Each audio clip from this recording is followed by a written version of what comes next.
I love that little what do you call it, dialogue box that says "Go live," as if I'm not live, but I am, unless you're viewing this as a recording. So anyway, hi, welcome. I'm Karen McPhillips coming to you from Vermont at Salt and Sand Studios. I'm wearing my Suture Studio t-shirt, one of the first studios at which I taught in Lowell, Massachusetts, and now with a second location as well in Massachusetts. So hi and ciao to all of my Such friends out there. And to everyone else, it's great to have you here. Today we are focusing on the storm before the calm. I came across this little video or reel, whatever you call it, on Insta and or maybe Facebook, and it really inspired me to think about. I look at Charlie Mackessy's books and this particular video and the struggles that people are having today, and people saying, "Oh, I don't even look at the news so that I can stay sane." Or I'm always looking at the news so I can be involved, which drives me crazy, but I need to do it. So we're all human. We all are the same kinds of beings looking for love and compassion and looking to give, whether we show it or not. But it doesn't mean we experience the world in the same way or that we approach the world in the same way. So what we're going to do today is take a little time exploring the notion of the storm and sometimes what that might mean for us, and then ways we can physically and through our prana, our breath, our life force, actually support ourselves through the storm. Because if there's one thing that's true about storms, whether they're um, in the air, on the ground, in the desert, in the political scene, the social scene in our families, at work, is that storms end. The storm comes before the calm, but that does not mean we can't prepare ourselves. You might be tired of hearing, you have the choice as to how you respond, but there are some tools in the toolbox to help. So let's find a nice long spine to start with and bring the backs of the hands to the thighs or the knees. Just begin to notice viscerally how you're experiencing your space, this moment, my voice, your body. Is it long? Is it curled in? Is it comforting itself? Is it comforting itself in a way that is supportive of the spine? Because, stand up a skeleton, and once you let go, it crumples to the ground. So all the other bits and pieces, the components, the juicy stuff that attaches to the spine and to one another is the stuff that holds you up physically. The stuff that holds you up mentally and socially is the stuff that is your everyday, whether you're slogging through it or skipping through it, like you're at the end of a rainbow. So you notice the senses, sense of touch. It doesn't have to be with your fingertips or associated with your fingertips. Maybe it's the backs of the wrists on your thighs. Maybe it's a touch of your hair on some part of your head or your face or your neck or your ears. Maybe it's the touch of air or clothing. Moving onward, the sense of smell.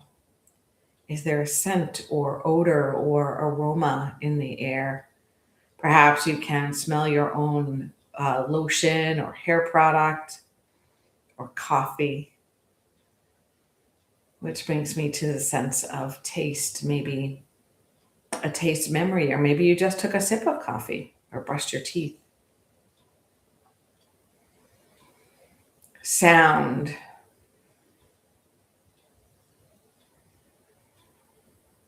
Sight. Drop your hands by your sides. We're going to go ahead and take I don't know what this breath is called. I know it has a name, but it's a 2-part inhale followed by an exhale. So on the inhale, we'll inhale halfway with the arms out, halfway arms come up, and then breathing out through the nose, arms drop in front. Inhale halfway, fully, release. Inhale halfway, another half, full release. 3 more times. Inhale halfway.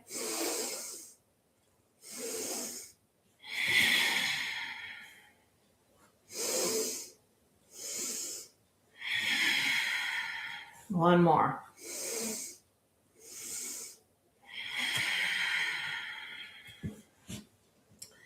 Drop the right ear to the right shoulder, and maybe it feels right because you're on the right to take the right hand and just place it above the ear without pushing or pulling, just adding a little bit of weight and encouragement to gravity. Maybe the left fingertips scooch out a little bit to the left. And really gently release the hand, but turn the head so it faces down into the right, almost like you're looking outside your right hip. And then replace the hand on the back of the head. You might feel a deeper stretch along the left side of the neck, but perhaps also on the back. We'll drop the hand down, drop the chin to the chest, and bring the chin parallel to the chest. This time, left ear, left shoulder. This might feel tighter. The stretch might come all the way into your shoulder or biceps. Left hand reaches up right above the ear and just rest it there. No pulling, no pushing. Hand might scoot out. A little lift to the left hand, and we drop the nose, the eyes, the chin toward the ground on the left side, right outside your left hip. You place the hand on the back of your head.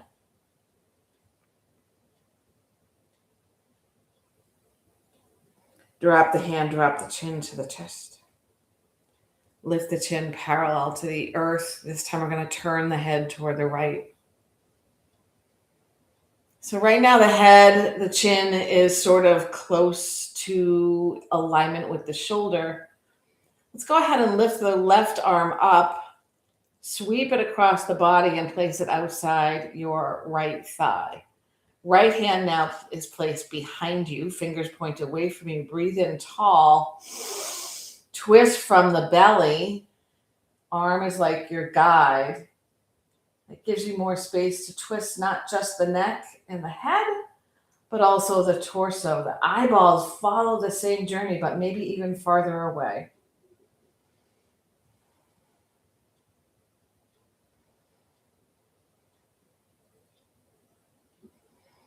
Exhale forward. Neck moves so the chin, it comes toward the left shoulder. Maybe it comes a little farther toward that shoulder than the other side, maybe not. We'll go ahead and float the right arm high, let it cross the front of the body and land outside your left leg. Left hand comes behind you, sit up really tall, breathe in. Twist from the navel and the neck, and maybe you can go a little farther here, including the eyeballs.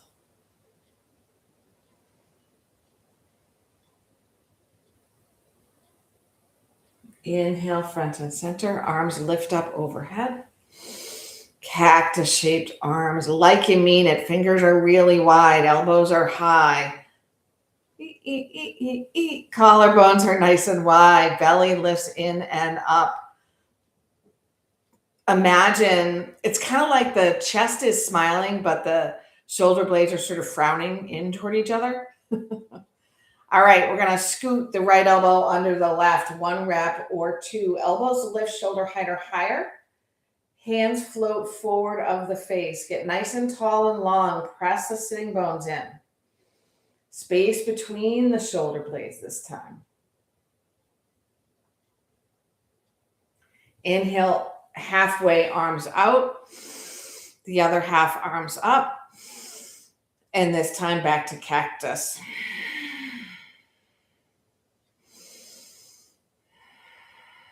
Now we'll draw back into eagle, arms left, elbow under right, a wrap, 2 wraps, a raptor, elbows lift, shoulder, hands float forward.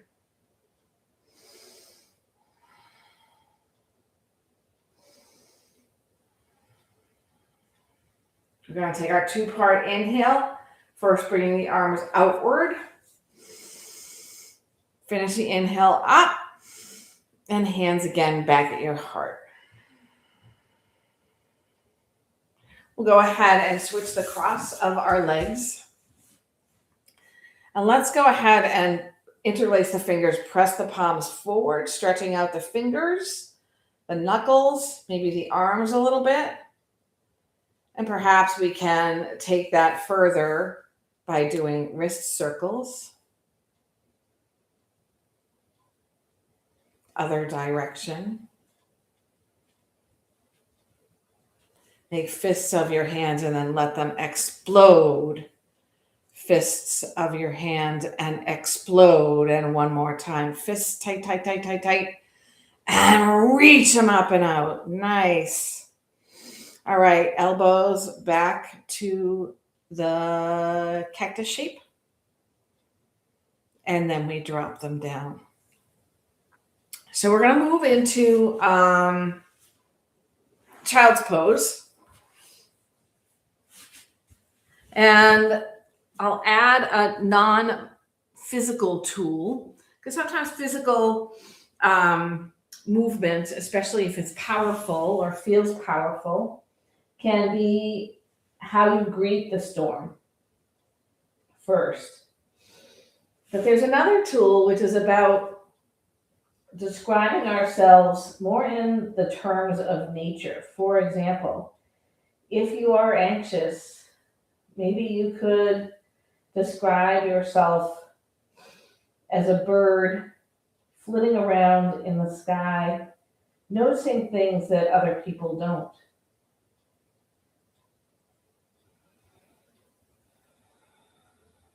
If you are emotional, maybe up and down or left and right, or you feel like you're emotionally all over the place, perhaps you could consider describing yourself as like the ocean. Big waves and little waves lapping upon the shore, a vast space of exploration. If you're sad or depressed, perhaps you could describe yourself as the night sky. You are a star among stars in the night sky, despite the darkness. You could also describe yourself in the terms of the storm itself, that you are the lightning in the storm, demanding to be seen and steady and stable.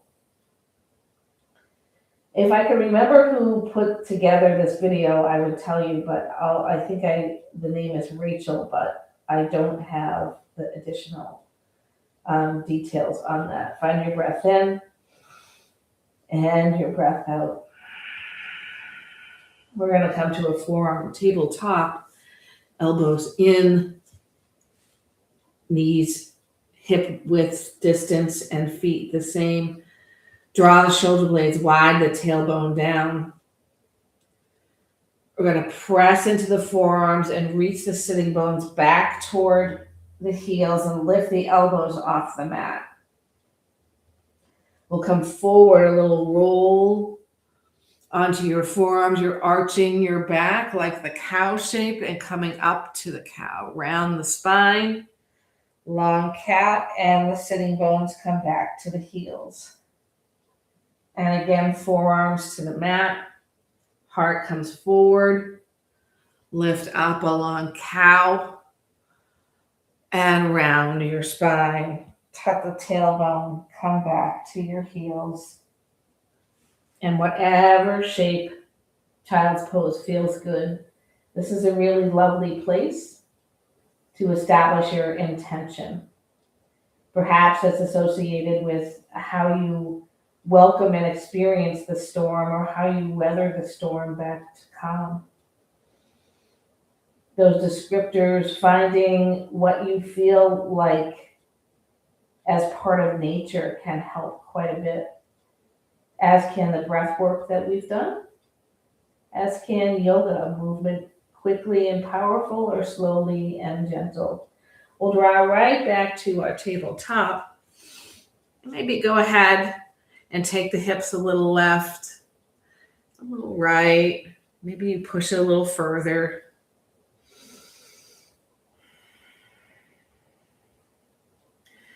Perhaps you're an introvert, feeling like people expect a lot from you, but maybe if we face you as a beautiful evening in the forest, quiet,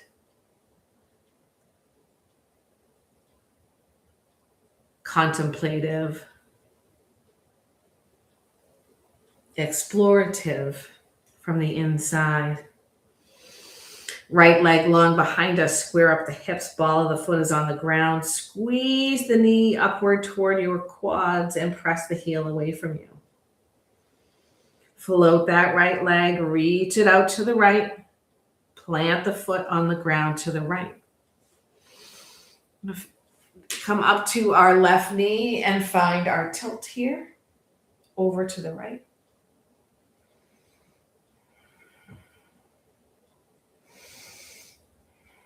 Find our rock star, left hand down, right arm up, pelvis forward.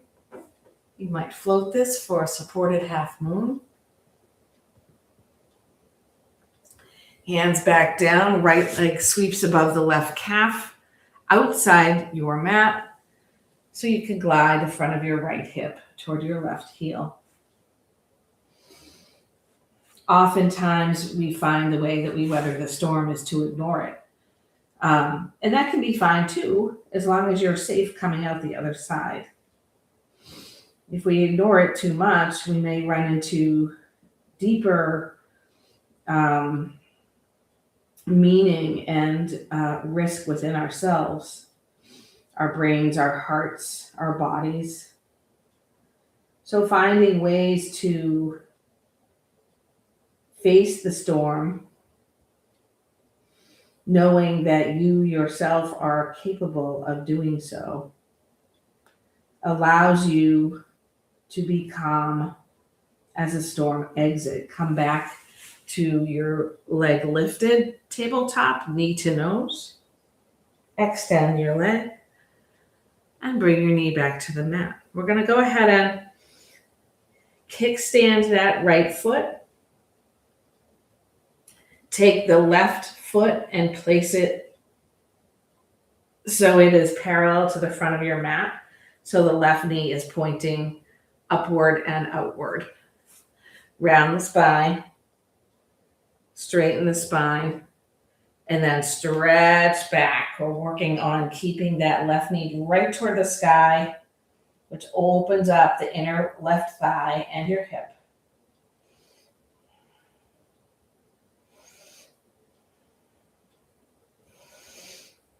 And as you come back forward, you're going to extend the leg behind you like a warrior 2 foot and take a side, supported side plank.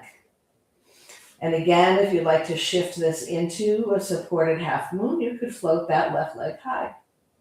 Squeezing the right glutes. Foot down, hand down.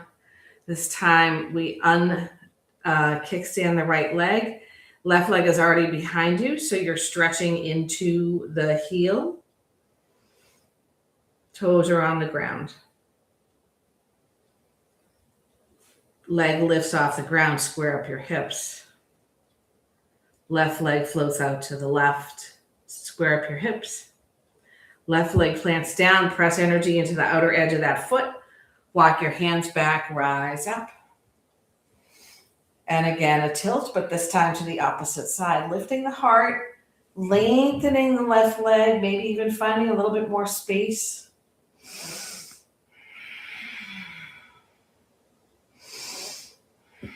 A rock star. Right hand down outside the right knee. Press the pelvis forward. If you like to move this into supported moon, half moon, right hand might reach out and the left leg floats up. Some people like to find a quad stretch here. For some of us, this is enough, or the shape before it is plenty. And hands come down to the mat. Left leg sweeps over the right calf, the front of the left hip to the right heel. It's the glute opener. So one of the ways we weather the storm is by creating a body that is flexible, that has strength, that is agile. And as we age, that becomes a little bit more difficult, but that doesn't mean you're not flexible, you're inflexible, or you're not malleable, or you're not strong. You're just flexible and strong and malleable in subtler ways. When the body is strong, that leaves us space for the mind and the heart to be strong. And you might say, well, Karen, I have very serious limitations in my body, but I feel my mind is very strong. That's fantastic. Perhaps that's where you start in weathering the storm. We rise back up, three-legged dog. And this time we bring the left knee down and take the left shin at an ankle. I know I missed something. Oh, we're going to take the right foot onto the ground outside the mat so that the knee is 45 degrees from the front of your mat or from your nose. So you really want this set up, squared up, and knee over ankle, pressing into the outer edge of the foot, but then also pressing into the big toe mount of the foot so you can draw your hips backward. Oh, yeah.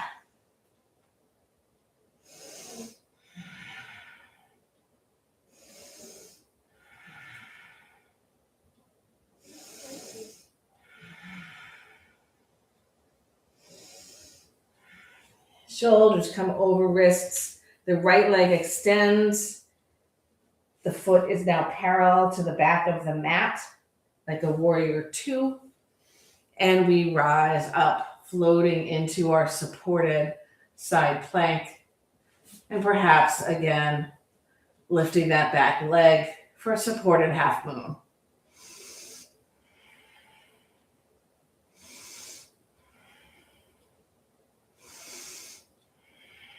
And hand comes down, knee comes down, and we unkickstand the left leg.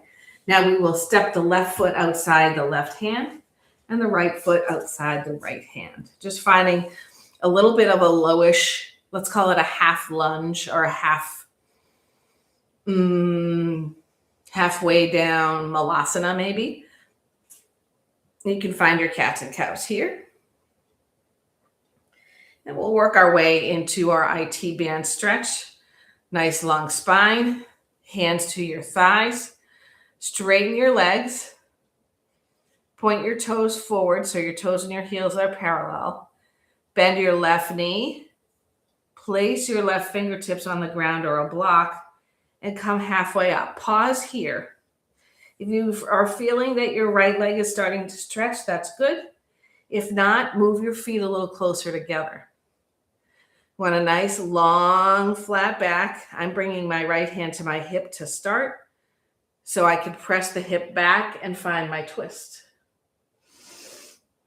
And then maybe the arm gets involved.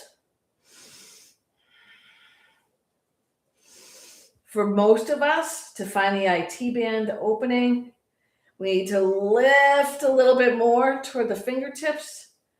Gather the belly in, and on an exhale, twist from the navel like it's orbiting the spine. Artemis.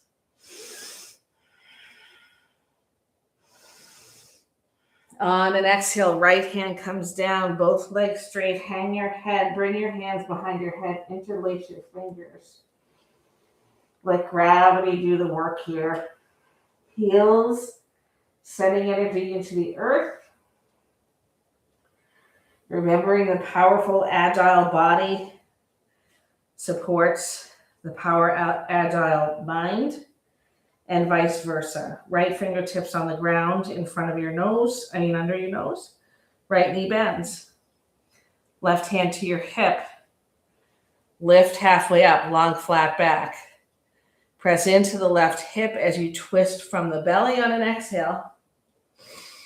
If IT band is not feeling stretched or stretching, you might bring your feet together or twist more from the belly. Your left arm might get involved.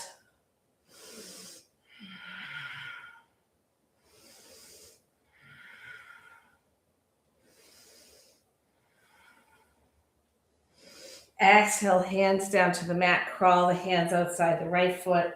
Let your head go. Crawl the hands outside the left foot. Let your head go. Crawl your hands to center. Send your toes outward. Draw into Malasana just for a moment. We're going to press ourselves into a wide-legged chair. And then all the way up, wide-legged stand, arms up overhead, hands pressed together. Exhale, hands to your heart and heel toe your feet together a bit more.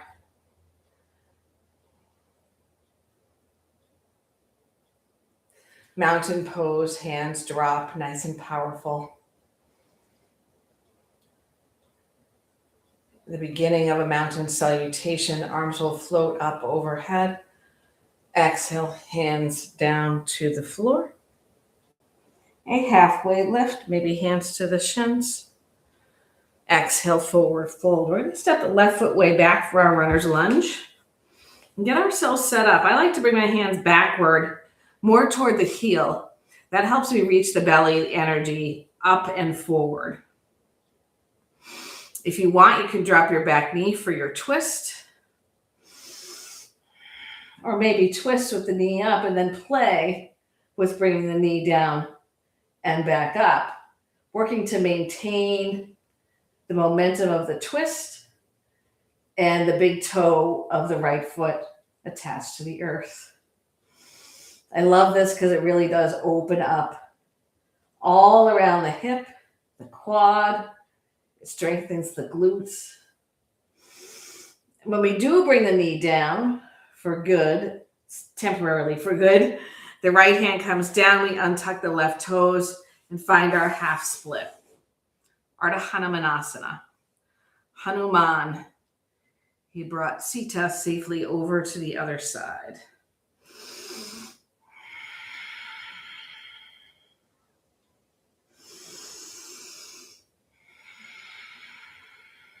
So this morning I awoke to rain. I wouldn't call it a major storm, but I was kind of bummed because we were going to do a lot of outdoor work today on the yard. So the way I weathered that storm into calm was to remind myself, A, that I had yoga this morning, B, to take a nice full body stretch, C, to be aware and observe my breath, counting backwards from 12 and slowing the breath down. And C, or D, I forget what I was on, a nice big hug with my partner. All righty. We're going to bring that foot back to the ground. I had to do a lot of maneuvering for that. Tuck the back toes under and step forward fold. Chair pose, Utkatasana. Hands can go wherever they feel okay. At your heart, overhead, by your sides. I'm going to bring mine by my sides today to open up my heart so I can really feel my tailbone tuck and the power of the belly and the quads. Energy is in the heels.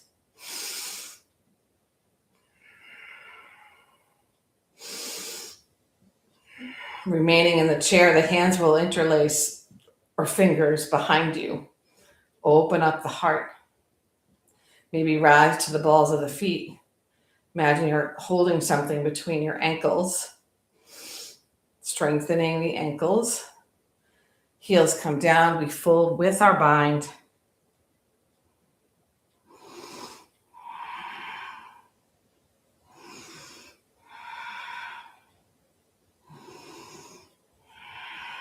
Hands release to the ground, halfway lift. Stay here for 3 breaths. Keep the spine really long. That might mean drawing the belly in, drawing the tailbone down and back. Shoulders back.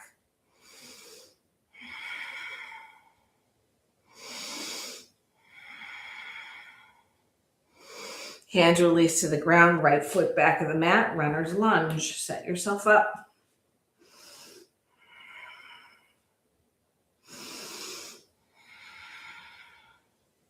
Take your twist. Maybe knee down, or maybe you do as I do, which is tap the back knee and lift it again, reaching the heel away.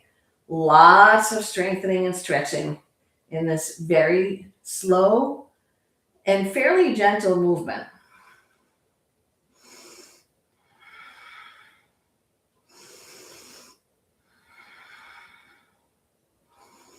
Next time the knee is on the ground, half split, Ardha Hanumanasana.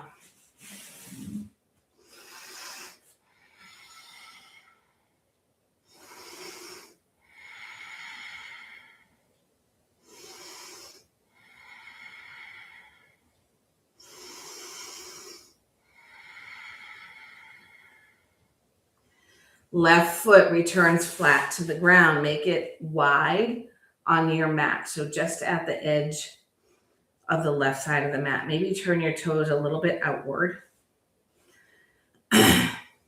Maybe scoot your back knee behind you a bit more so you're not as much on the kneecap. And perhaps in your lizard, you can either find a quad stretch or move the pelvis forward and the hands forward. You might come to your forearms or to forearms on the blocks.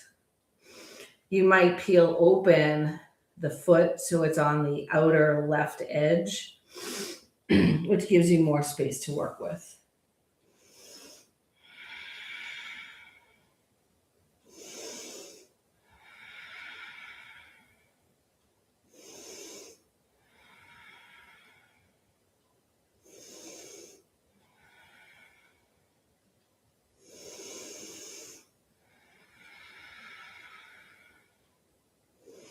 What happens if you move your pelvis forward a little bit as opposed to downward?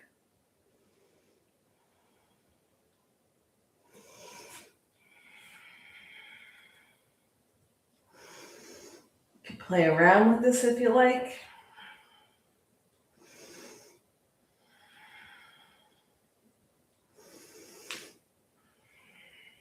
I'm going to take Malasana squat. I encourage you, if you have trouble getting low, move the feet apart. Bring blocks in front of you or a pillow or a cushion rather than something to sit on.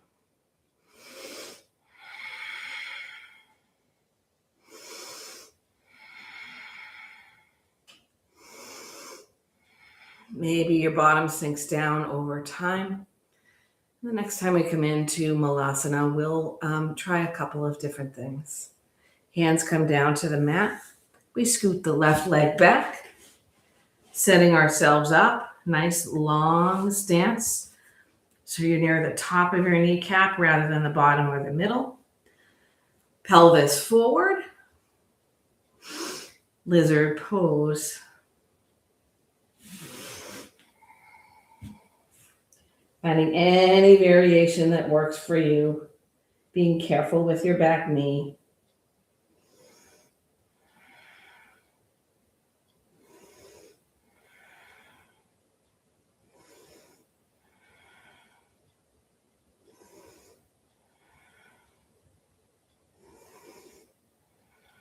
Hands underneath your shoulders.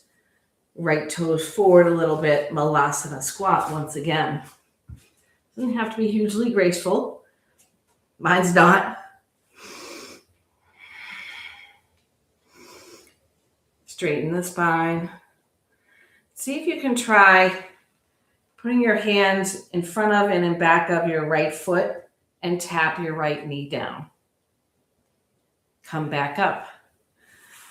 Oh, my quads are calling. And then try the other side. Nice.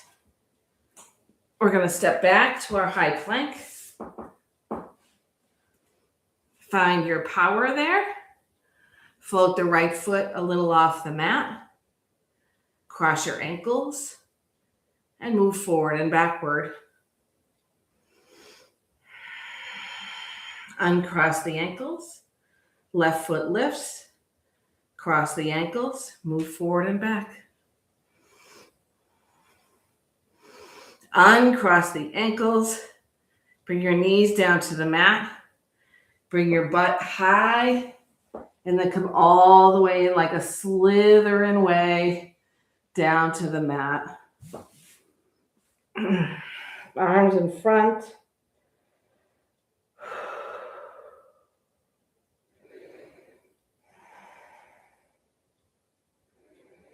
Let's open up the shoulders under the arms, the pecs. Head turns so the right ear is on the mat. You can place a blanket under there if you need it. Arms out wide, left and right.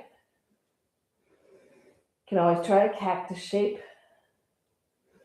Legs zipped up. Left palm to the mat just outside your left chest. Press into that hand, roll on to the right side. You might stay here. You might float the left leg up. Maybe you take a quad stretch, or you bend that left knee and drop the left foot behind your right leg.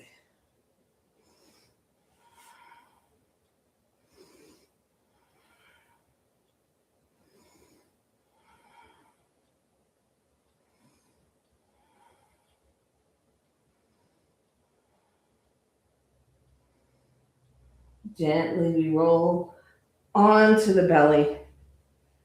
Forehead to the mat, hands by your sides, palms face down. Legs zip up, unless you have low back issues, bring them wider. We'll find locust, lifting the heart, collarbones and head off the mat.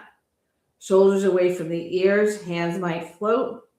Belly working for you. Maybe the legs float off the mat as the kneecaps draw toward the quads.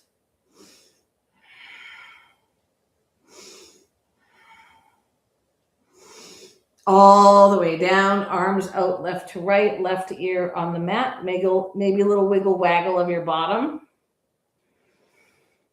And we set up once again for our pec stretch.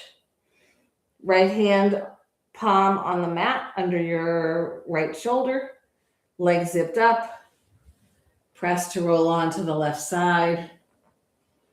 Maybe that left arm moves out to the left. Maybe you find a bind with the right arm. Or you float the right leg. Bend your knee and place the foot behind your left leg.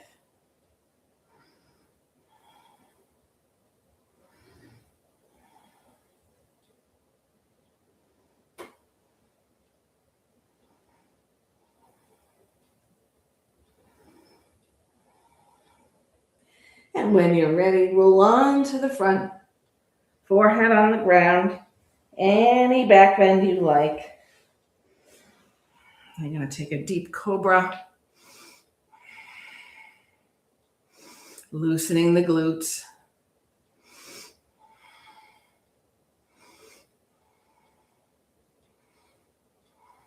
Come down to the mat, prepare for and take one more back bend.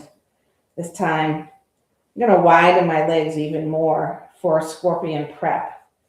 So my hands will glide a little more toward my rib cage. Elbows up and back. Head, chin, collarbones, heart forward and up. Knees bend, toes come toward each other.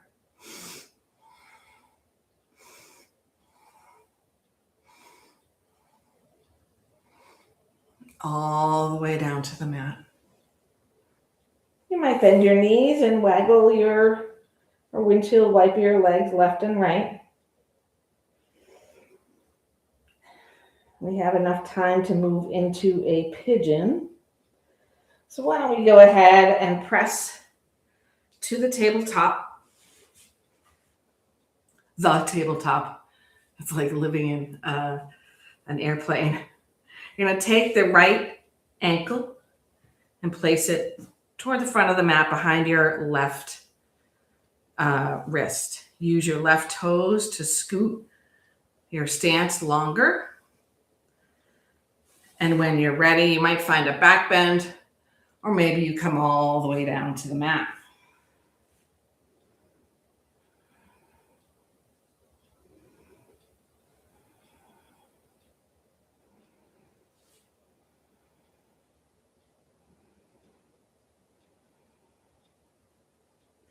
shoulders loosen. If your right sitting bone and thigh are off the mat, maybe you place a prop underneath them so you can soften into it, weathering the storm of this difficult pose for many of us. Maybe return to one of the tools describing yourself, perhaps as the ocean, the dark forest, the starry sky, beautiful desert sunset.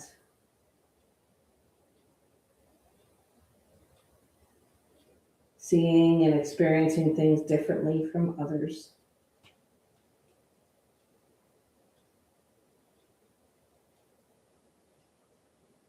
With a lean onto the right hip, we will swing the left leg around and find our way onto the left hip, straightening out that left shin if possible, and scooting the hips back using the toes tucked under on the right side. Maybe a little back bend, and all the way to your mat.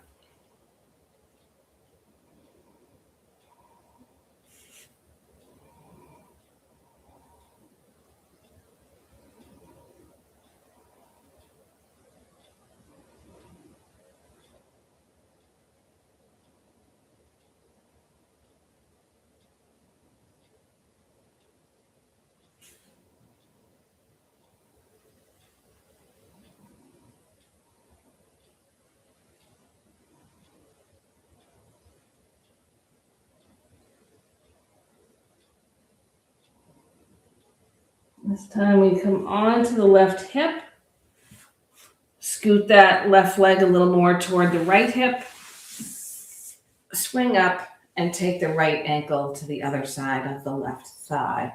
The closer your left heel is to your bottom, the more twist you get. Breathe in tall, exhale, twist to the right. Big toe onto that right foot, intentionally pressed downward.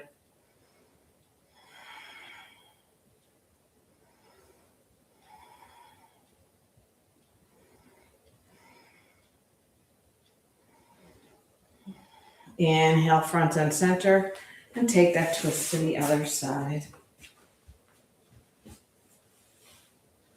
Set yourself up, and once you've twisted, 4 or 5 breaths.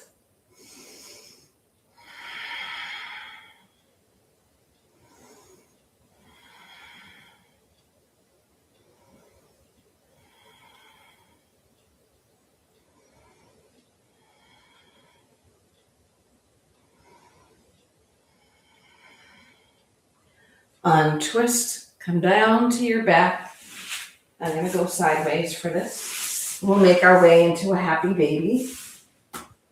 Hugging the knees in toward the armpits. The arms get straight inside your knees. You might take a hold of the inner or outer edge of your foot, depending on what feels okay. Not just for your hips, but also for your wrists.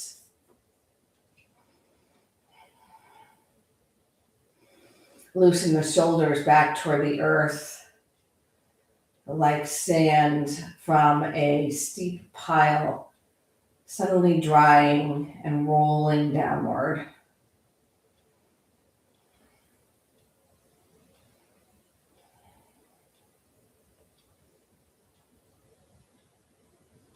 And whatever single movement or shape feels good before Shavasana, feel free to take that. Maybe you want another twist, virtual legs up the wall.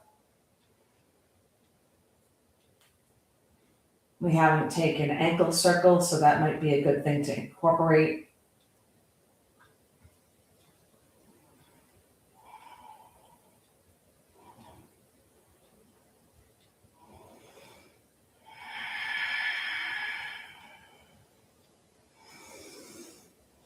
And get ready for a full body pencil stretch. Legs long, arms overhead and long. Maybe you hook your thumbs and spread your fingers. Like, remember drawing the turkeys in grammar school when you used your hands? Reach the toes forward, reach the fingers back.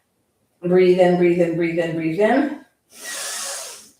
Open your mouth, release everything.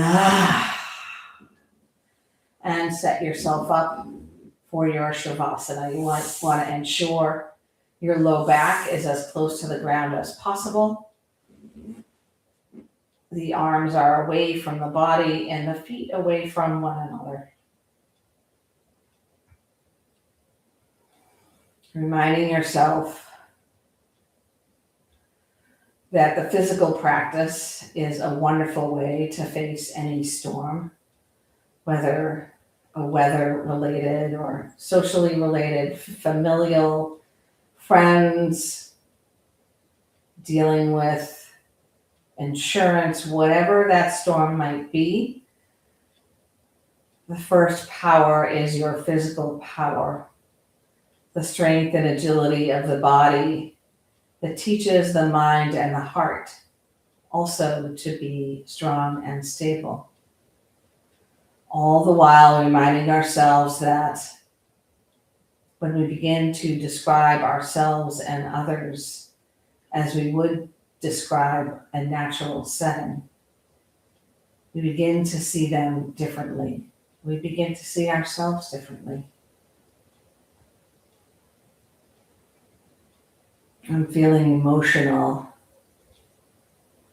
with the volatility and the change of the ocean waves.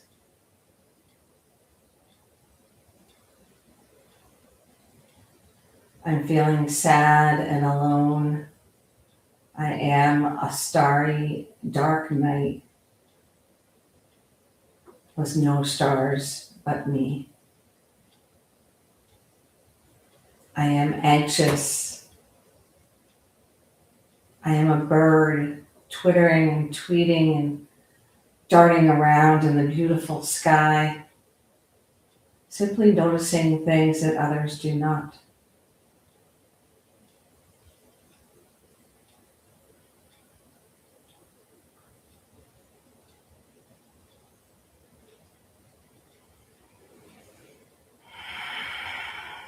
Deepen the breath, return to movement, and very gently and carefully draw yourself up to a seat where we may celebrate one another in this practice that brings us together, sharing the merit of the practice outward using a chant of Om. You can always simply use your breath with no sound.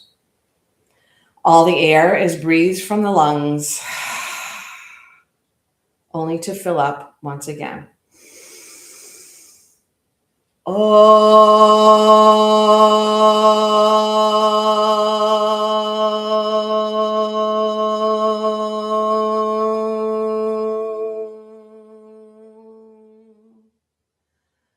May you allow yourself to weather the storm using your practice, the tools you've developed, your knowledge, and your heart. Namaste.